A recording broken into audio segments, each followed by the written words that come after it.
Şeyxin gətirdiyi vəsiyyətlərdən 7-cisi sahabələrin adı gələndə radiyallahu anhum demək.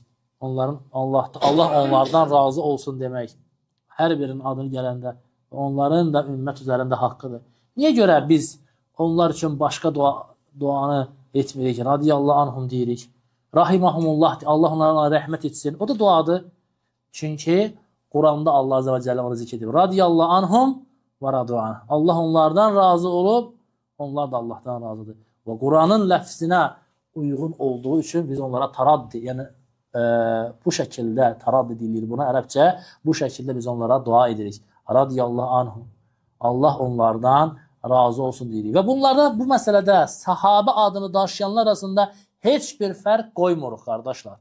Sahabələrin hamısı ilə eyni şəkildə bu məsələdə müamilə edilir. Məsələn, bəzi sahabənin adı çəkiləndə radiyallahu anhu deyirsən, digərini çəkəndə demirsən, bu yanlış bir şeydir. Və yaxud şeyxin gətirdiyi bir məsələ var.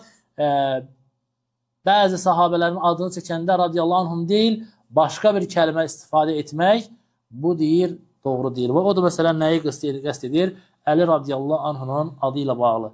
Əli radiyallahu anhu Peyğəmbər s.ə.v-in xeyirli sahabələrindəndir, cənnətlə müjdələnmiş 10 sahabədən biridir və 4-cü Raşidi xəlifədir. Lakin şeyx deyir ki, məsələn, bəzi kitablarda baxırsan ki, hətta deyir, bəzi dərsliklərdə də gəlir, Əli radiyallahu anh adı yazılanda 3 dənə xataya var. Ya yazırlar ki, İmam Əli, yaxud deyir ki, Kərramallahu vəcəhəsi, Allah onun üzünü hörmətli etsin, yaxud Əli əleyhissalam. Bu şəkildə yazmaq. Şeyx deyir, bu üçü də deyir, bu kəlmələrin hər biri deyir, quluvdur, həddi aşmaqdır. Çünki elm əhli, İbn Kəsir və başqaları zikr edirlər ki, Əli radiyallahu anhunu digər sahabələrdən seçərək bu kimi ifadələrin işlətməsi icazəli deyil. Biz əhlüsünnənin etiqadına görə Abu Bakr da, Ömər də, Osman da Əlidən radiyallahu anhum əcməin ondan üstün idi. Əhlüsünnənin etiqadı budur. Sən buna başqa cür dua edirsən, aleyhissalam deyirsən, imam deyirsən Osman radiyallahu anhu, amma deyirsən İmam Əli radiyallahu anhu. Yəni, Osman imam deyildi, Abu Bakr imam deyildi, Ömər imam deyildi. Onlar da imam. Yox, əgər dördünün də adını çəkəndə bizim imam tabi olunan bir imam kimi qəsd edirsənsə, dördünün də adını deyirsən ki, bizim imamlarımız Abu Bakr imamdır, Ömər imamdır, Osman imamdır, Əli imamdır. Bu şəkildə deyirsənsə, hə, bir eyib deyil. Lakin bir dənə Əlinin adı gələndə, radiyallahu anh adı gələndə nə deyirsən? İmam Əli deyirsənsə, bu nədir? Artıq deyib, yanlışdır. Bu, qulub etməkdir. Və deyir ki, Şeyx İbn Kəsirdən gətirir, İbn Kəsir deyir ki, artıq bu deyir, bir çox nəsx edənlərdə deyir, kitabları nəsx edənlərdə deyir, yayılmış bir əməldir ki, Əli radiyallahu adı gələndə aleyhissalam yazmaq. Digər sahabələrə yazmayın. Yaxud kərramallahu vəcəhəhu, Allah onun üzünü hörmətli etsin yazmaq. Baxmayaraq ki, deyir, mənaları səhihdir. Lakin deyir, yaraşan odur ki, bütün sahabələri bu məsələdə bərabər tutasan. Çünki bu sözlər təzim və hörmət babındandır və şeyxlər, iki şeyx, Abu Bakr və Ömər və Osman deyir, bu məsələdə Əlidən daha haqlıdır. Allah hamısından razı olsun.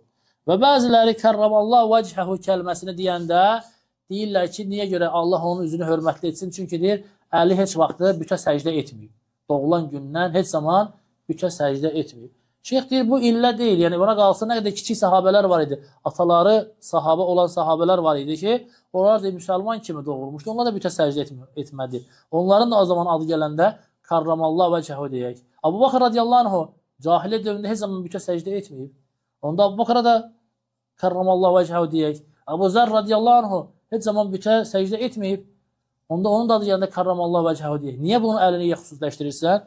Və İbn Kəsir rəhməhullah bunu zikr eləyir ki, bunlardan da varid olmuşdur ki, bəziləri bu şəkildə deyir, lakin bu ona aid etmək, onu xüsusləşdirmək doğru bir şey deyil.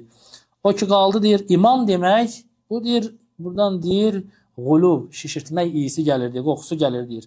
Və xüsusən də bu kimin ki qəlbində şiəliyə deyir, meyillik olan insanlardan doğan bir şeydir. Və bəzi insanlar çox təəssüf ki, özünə əhl-i sünnə deyən insanlar bugünkü günü o onlara uyaraq, bilmirəm, yəni onların xoşuna gəlmək üçünmü, onların sevgisini qazanmaq üçünmü, 3-cü imamımız, 4-cü imamımız, 6-cı imamımız deyərək başlayır onları çəkəndə İmam Cəfər-i Sadiq 6-cı imamımız, İmam Əhl-i Sünnədə 3-cü imamımız deyir Zeynül Abidin. Daha doğrusu 4-cü imamımız Zeynül Abidin.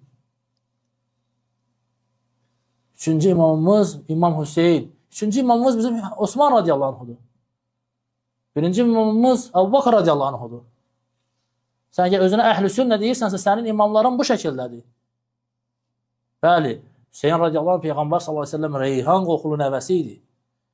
Fəzilətli sahabə idi. Məzlum olaraq o şəhid oldu. Bu, onun, yəni, heç kəs onun mənziləsini, qədərini aşağı salmır. Və ona imam deməmək də onun mənziləsini aşağı salmır. Bunlar ayrı-ayrı şeylərdir. Lakin insan bu ləfslərdə belə təşəbbühdən, bidət əhlinə bənzəməkdən çəkinməsi lazımdır.